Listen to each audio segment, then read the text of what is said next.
ECSI fans, you want to revolutionize your sports investing habits? Allow me to tell you about WagerWire. WagerWire is an app that helps you become a superior bettor by allowing you to sync all your sports books and track all your bets in one place. See your current action, your betting history, and stats. You could also sign up for sports books and collect bonus offers. Follow them at WagerWire on X, as it's the best account on the platform. Head to App Store or Play Store now and search WagerWire and download the app.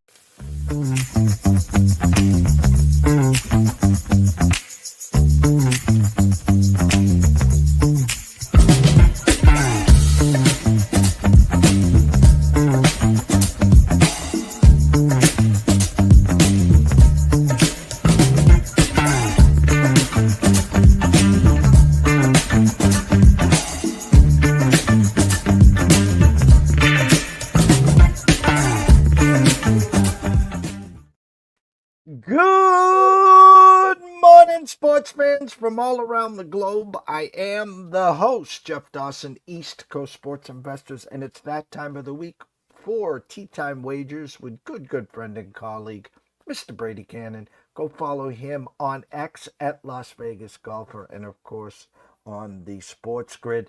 This week, the Rocket Challenge, formerly the Rocket Classic, the headliner, can Morikawa rocket to the top at the Classic in Detroit? So we'll see what Mr. Brady Kannon has to say there and much more. And, of course, a shout out to our proud sponsors and partnerships. It's WagerWire. Head on over to Google Play, download the app. It is free. And, of course, AtlantaSteaksandSeafood.com. Introduce yourself to Terry Smith over on Facebook. Then head on back to AtlantaSteaksandSeafood.com. Steaks, chops, seafood, wine, appetizers. He's got it all. And also 4 subscription plans. Just set it and forget it. And every 30 days, you'll have a box of protein right to your front door. The only thing you'll need is an extra propane tank. So without further ado, Mr. Brady Kannon. Mr. Dawson, good morning to you. Happy Wednesday. I was looking back, writing my articles, doing the handicapping, getting prepared for this week, another golf tournament on tap. And I tell you, it's been quite a 7 weeks. It actually seems like it's been more than that. But you go back to mid-May, the Truist Championship. And we can even throw in, the legendary trifecta I always like to refer to. The Byron Nelson, Hogan's Alley, and the Memorial, Jack's Place. But, you've got the Truist Championship, formerly the Wells Fargo, which was at the Philadelphia Cricket Club. We went into the PGA Championship. I'm trying to remember everything. You had the Canadian Open. Okay, the U.S. Open, the Canadian Open. What it all amounted to was we had 3 last week. Of course, we had the Travelers in your neck of the woods, 3 signature events and 2 major championships in the last 7 weeks. That's a pretty intense schedule of golf. And now I think we all get to kind of take a little bit of a breather, settle into summertime, couple birdie fests on tap, the Rocket Classic, the John Deere, and then get ready to go again. We go, let's see, I think there might be one. Is there one more event? Maybe not. Okay, Scottish Open and then British Open. I don't think there's one in between there. I thought maybe I was missing one. But next week is definitely the Deere. And then I think it's the Scottish Open after that. And then the Open Championship. And then we kind of roll into the playoffs. So I think the gauntlet of the schedule is behind us. And we're kind of, headed down the home stretch now. It was, I told you a mini story in the text, and shout out to Richard Populus, Yukon go, Huskies go. Yes, Richard, that is the plan. That is the hope. We're still talking to Mr. Bill Krakenberger himself. So that was the plan. So good friends of both of ours. So stay dry, stay hydrated, Richard. We'll be talking football before you know it. And of course, with Mr. Brady Kannon here. Hell of a stretch. Now, looked at last week's field, and in the one and done, the Pat Mayo Cup, good for you. My partner, Brian Gassman, we call him. We don't have bad strategy on my part. When you're not finding these winners, Brady, and their signature events, you kind of start digging from the top. Hey, I need to stop the bleeding. I need to get involved. Well, it didn't pan out. Nothing was working. Brain dead here.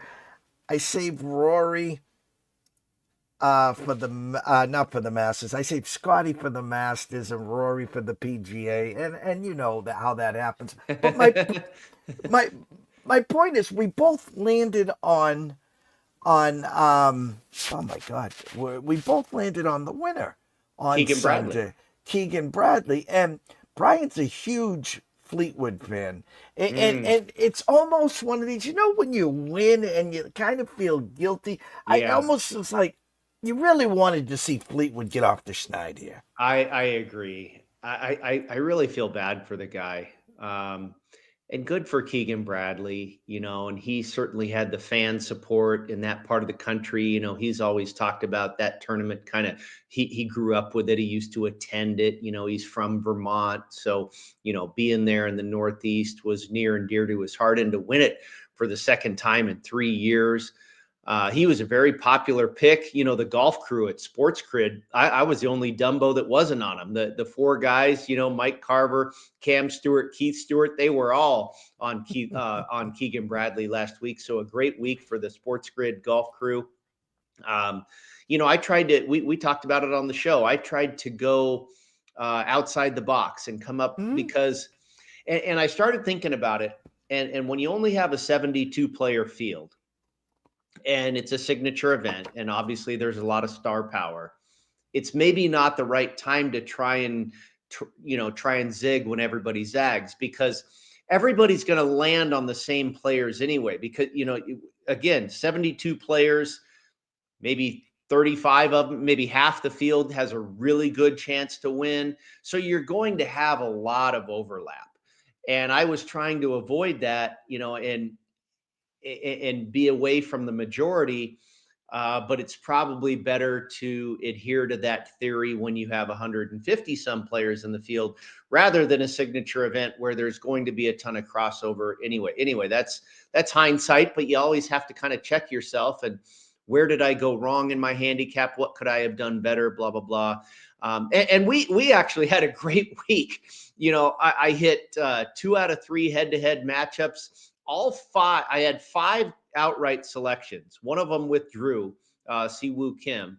The other 4, we all nailed for a finish position. So, it was a pretty good week. We just didn't have the outright, which, gets all the headlines.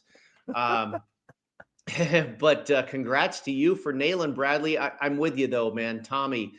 And a great point was made by a guy that I've spoken with a number of times, and one of the most well-respected guys in the golf handicapping space from the UK, Ben Coley. And he, of course, he was,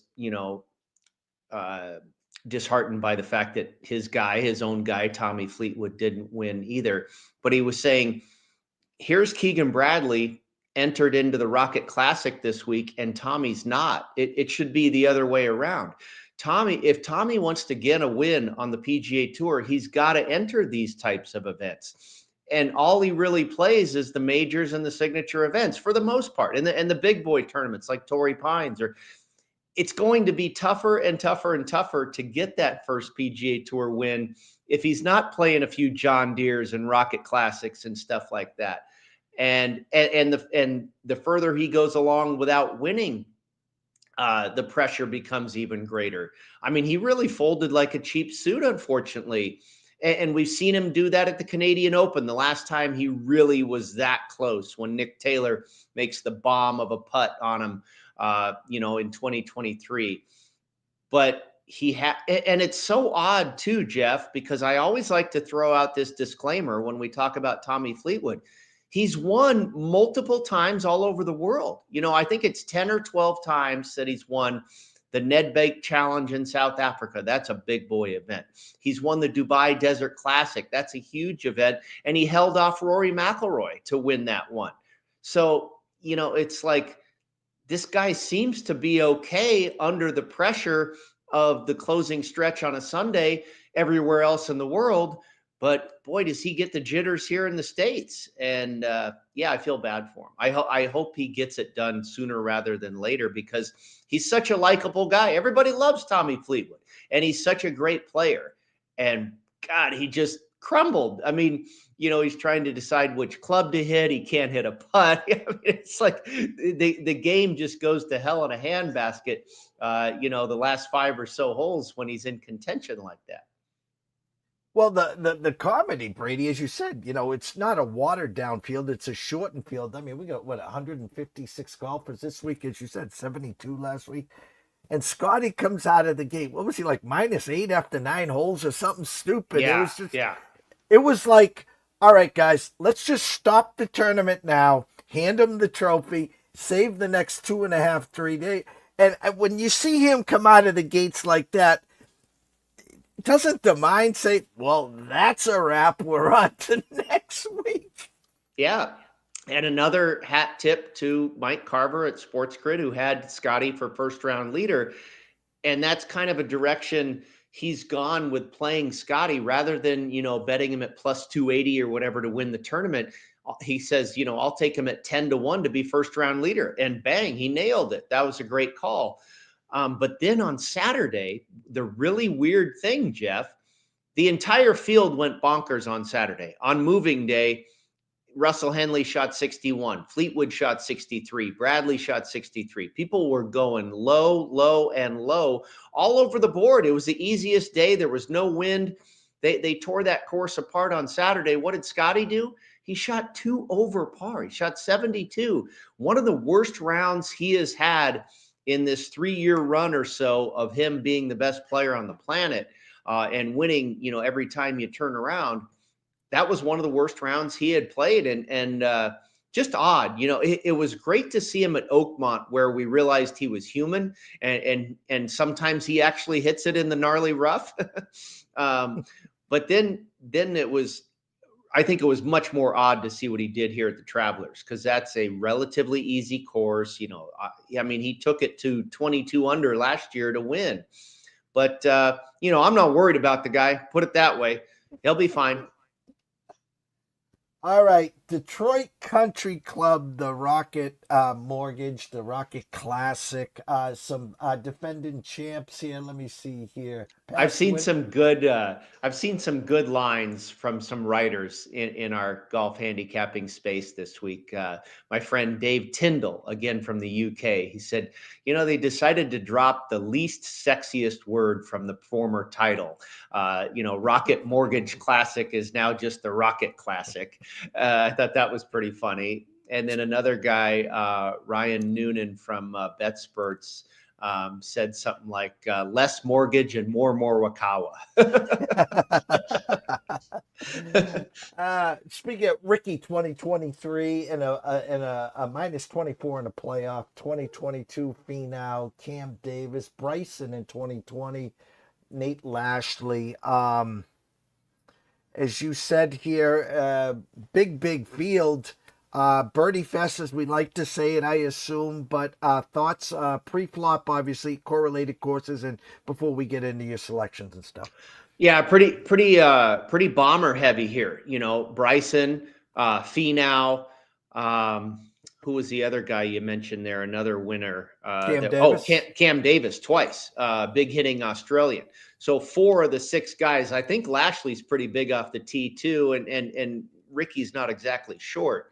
But the other 4 guys is obviously Bryson and Finau, and Davis is pretty long too. They certainly fit the bomber role. The course is very, very flat. It's a Donald Ross design, a classic.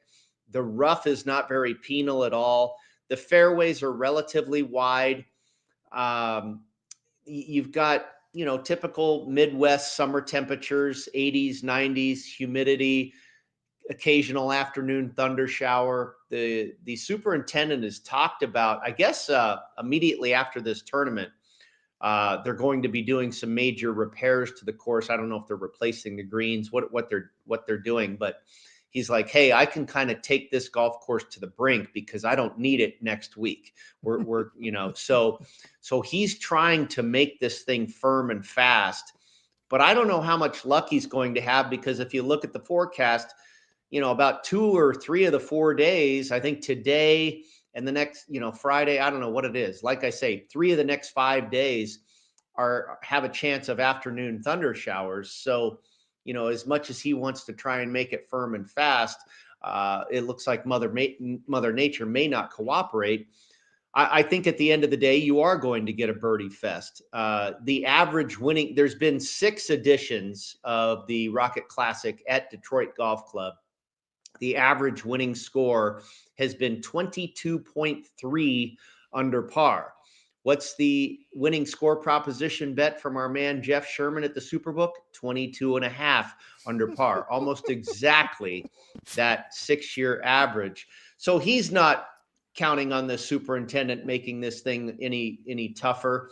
And because the fairways are relatively wide and the rough is not very punishing, the bombers can bomb, and they're not penalized if they miss the fairway. So, and even the shorter hitters are fine here too. We've seen a lot of these guys have success as well. I think the key is, bang it as far as you can off the tee, and then wedge play. From 75 to 150 yards, you got to be dialed in, and then you got to make some putts. It's a pretty easy formula. Bang it, chip it, putt it. And, hopefully you get to about 22, 25 under par. I think Finau won with like 26 under par a few years ago. Correlated courses. By the way, it's a Donald Ross. I mentioned par 72, 73.70 as far as the yardage. So that's pretty short. I mean, it's shortish for a par 72. Craig Ranch, TPC. A lot of the TPC courses have a lot of similarities. TPC Craig Ranch, TPC Deer Run, where they play the John Deere, TPC Twin Cities, where they play the 3M Open. I think all of those have similarities for sure. Those are all birdie fests. Go up to Canada, Hamilton Golf and Country Club, I think, is similar. Silverado and Napa, very similar. Not a lot of rough. Bang it as far as you can. Not a lot. Sahith Theegala, we saw win there. Kind of that same strategy. Real good driver of the golf ball. Didn't get penalized by thick rough bordering these fairways. And then this one is a little bit of an oddity, but Royal Liverpool, where they played the British Open in 2023, and then I think it was 2014 or whatever when Rory won as well. Tigers won there, Hoylake. So you can see that course kind of caters to some bombers as well. Now, Brian Harman was your winner. He's certainly not a bomber. But I believe it makes some sense there as far as big boys being able to bang the ball around a little bit at Royal Liverpool. So that was about it. As far as the skill sets I looked at, I mentioned the simple formula there. It's off the tee, it's driving distance, it's strokes gained approach, and then it's that whole proximity, with the wedges from 75 to 150. And then it's putting on these surfaces that are just like we saw last week at the Travelers, a combination of bent grass and Poa annua. Well, I can't wait. Big field. I'm not. We're getting closer to the Scottish Open. We're getting closer to the final major. We're getting closer to the FedEx Cup, which I think is going to be intriguing this year. I really do, because I think there's some players that have shown some flashes. I'm not saying Scotty is officially human, but my point is, I think this is a perfect year, and I know I'm getting ahead of myself, that I think Scotty might be dethroned this year for that FedEx Cup. Yeah, I mean, with the way he's looked the last couple of outings, right? And the next time we're going to see him will be the Scottish Open. I don't expect he'll win the British Open. It's interesting. We're very new in the Scotty era, right? I mean, he's only been doing this for a couple, 2.5, 3 years. But it looks like it's starting to play out, at least early on, that maybe the U.S. Open is not his best major. That's 2 years in a row. At Pinehurst, he finished 40-something. Now, he was much better than that at Oakmont, but still, he struggled like a lot of people did. But it doesn't feel to me like the British Open is his wheelhouse either. The PGA and the Masters, no doubt about it. And if we know Scotty, he's going to figure out how. I mean, would you bet on the yes to take down the career Grand Slam? I would, yeah. He'll get those other majors figured out, but I'm not going to be betting on him yet. We remember Phil Mickelson. He's the one that I always remember that was an absolute bet against in the British Open because he hit the ball so darn high.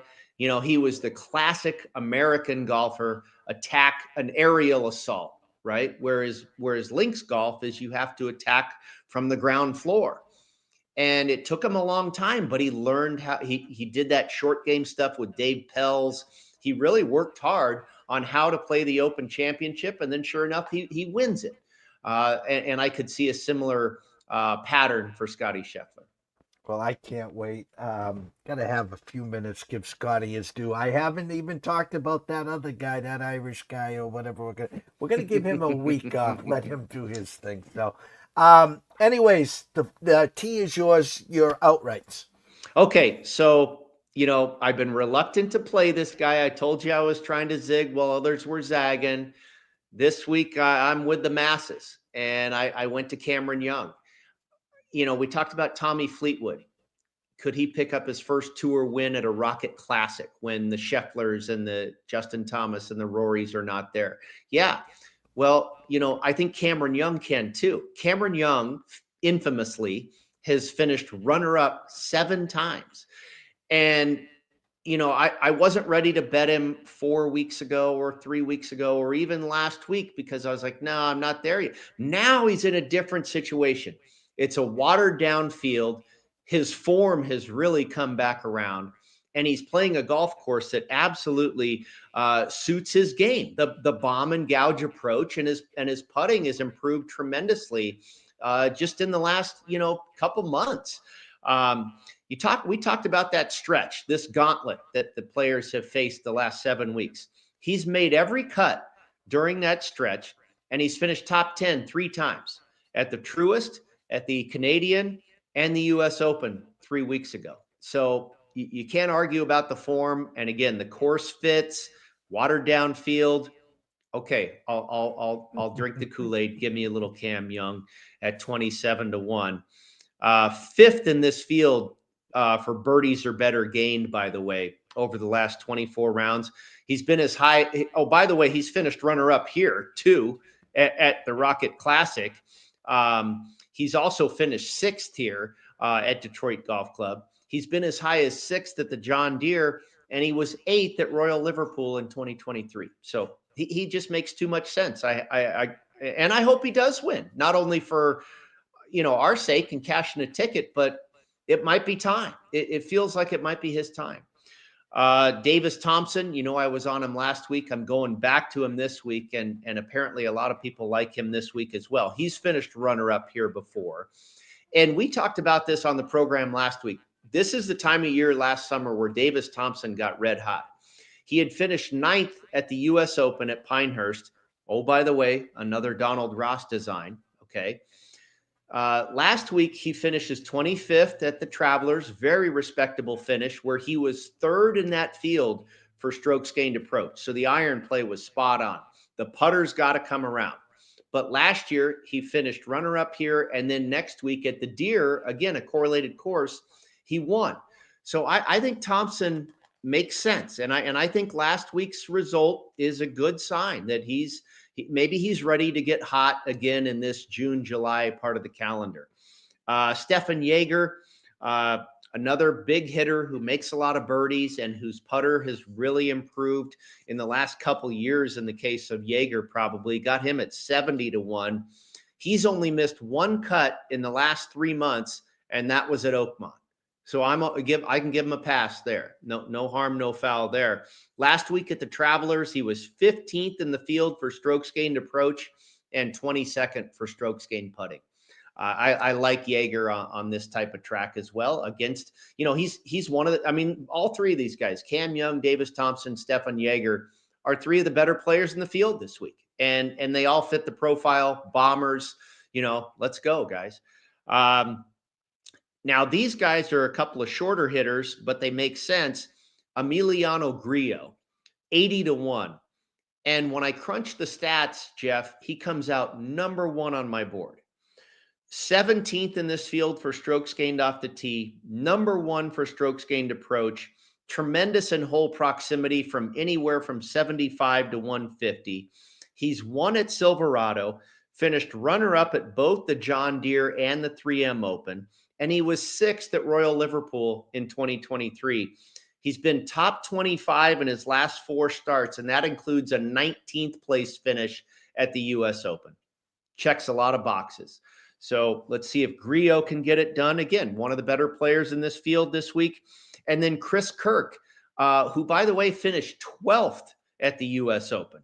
Kind of under the radar there, but boy, that's pretty darn good for the wily veteran Georgia Bulldog there. And one of the best wedge players really in the world from 75 to 150. So this should be in his wheelhouse here. He's got 3 top 20 finishes at Detroit. He's finished top 30 at the John Deere 5 times out of 7 visits to Silvis, Illinois. So, you know, he's done well before, and he could be in the right form off of that 12th place finish at Oakmont.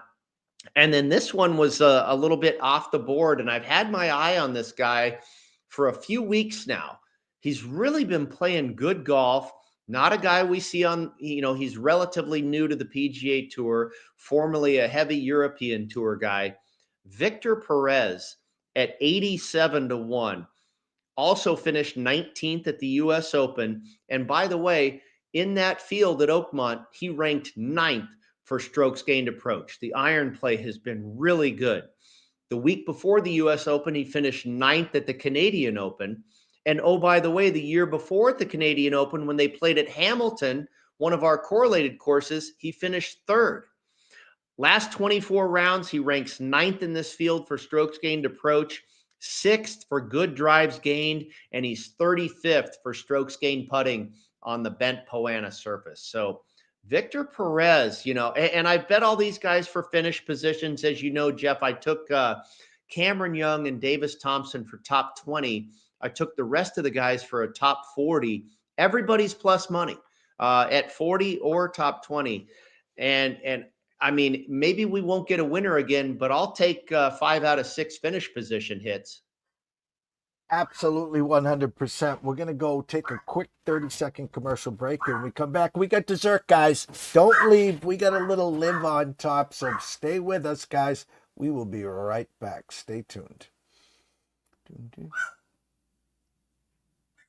ECSI fans, you want to revolutionize your sports investing habits? Allow me to tell you about WagerWire. WagerWire is an app that helps you become a superior bettor by allowing you to sync all your sports books and track all your bets in one place. See your current action, your betting history, and stats. You could also sign up for sports books and collect bonus offers. Follow them at WagerWire on X, as it's the best account on the platform. Head to App Store or Play Store now and search Wager. Welcome to Good Food.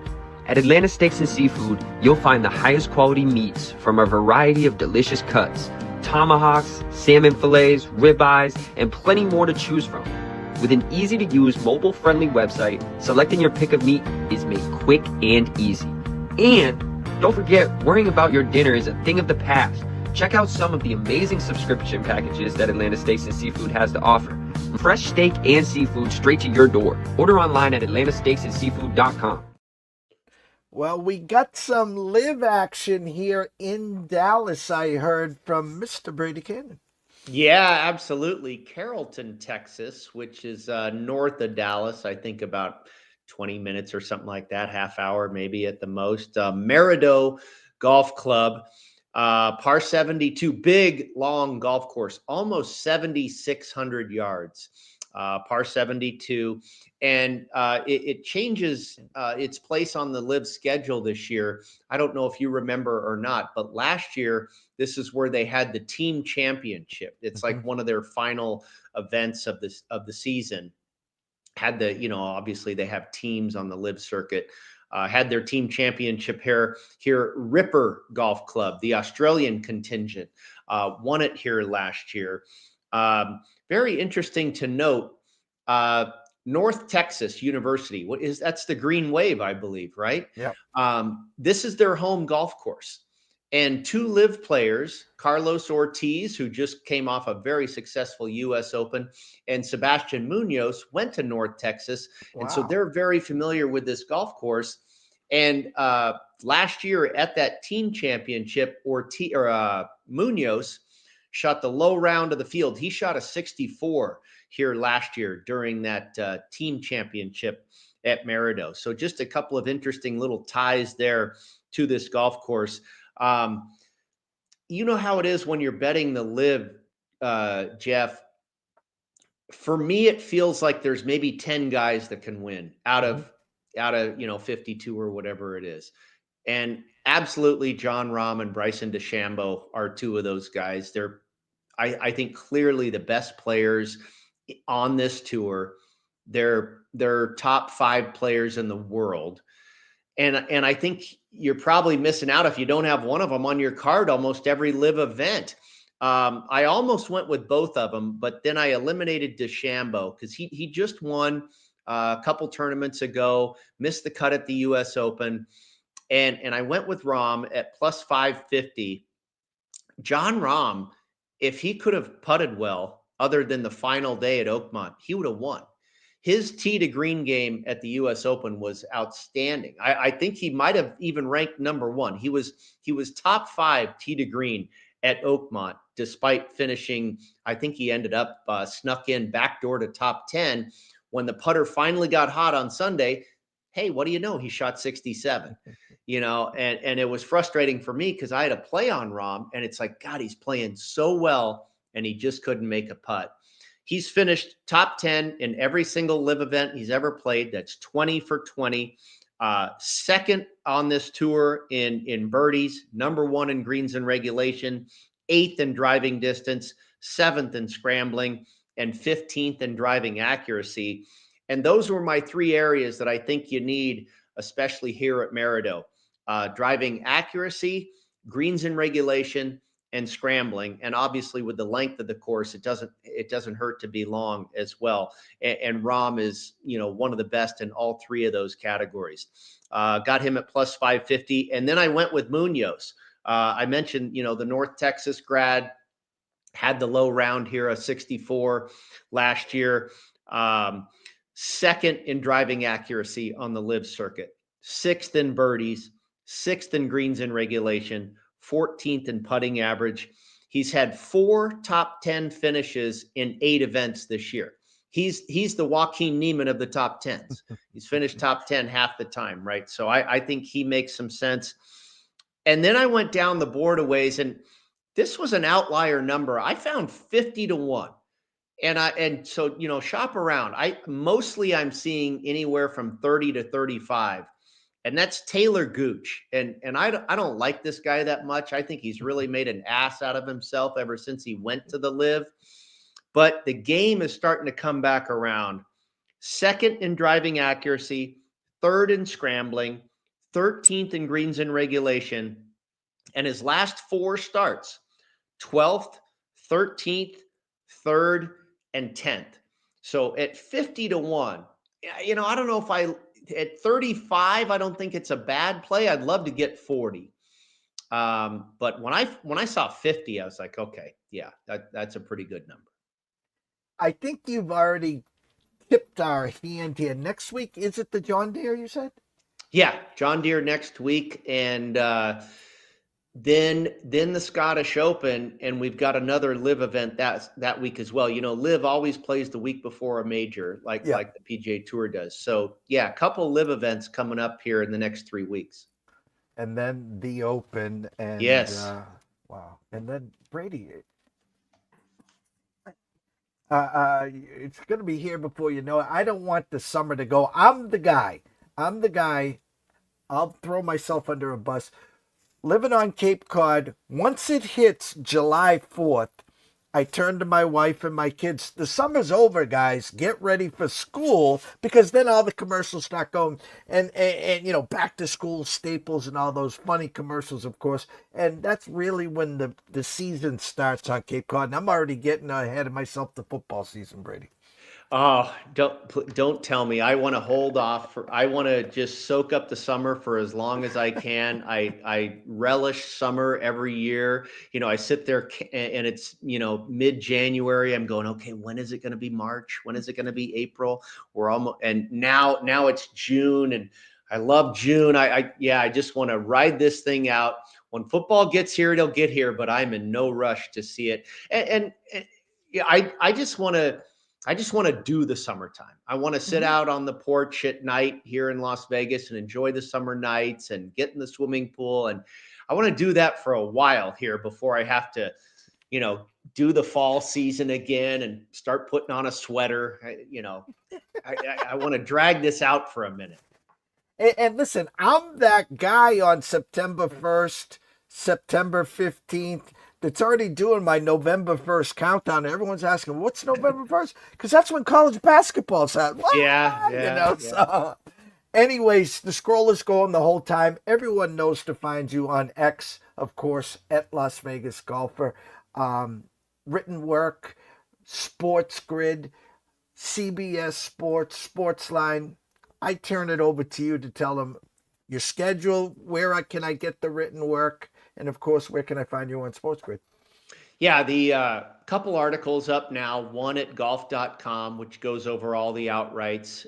The other one up at CBS Sportsline is where I'll have my entire card up. And as soon as this show, and I'll put the live selections up there too, if you want to read about those. And then later this afternoon, we go on the grid, 7:30 Eastern, and then again at 10 p.m. Eastern. And I'll be hosting shows over the weekend. Maybe we'll give you a ring, Jeff. No Adam Kaufman this weekend. He's doing his vacation. So it'll be myself and George Kurtz on Saturday, talking a lot of baseball, I'm sure, very baseball heavy on Saturday. Kurtzy's a great baseball guy. And then Dane Martinez and myself on Sunday, where you can find me at the grid. Well, we can't wait. Dogs are barking. It's showtime. So can't thank everyone else for watching and listening. Thank you guys so much. Tomorrow at 11 a.m., we're going to have Mr. Matthew George, Sports Grid producer, to come on, talk some NBA draft, believe it or not, tonight and tomorrow, and some WNBA and some other good stuff. So for myself, Jeff Dawson at EC Sports Investor, one and only Mr. Brady Kannon at Las Vegas Golfer. Enjoy yourself. Let's cash some tickets, PGA and Live this week, and we'll see you soon.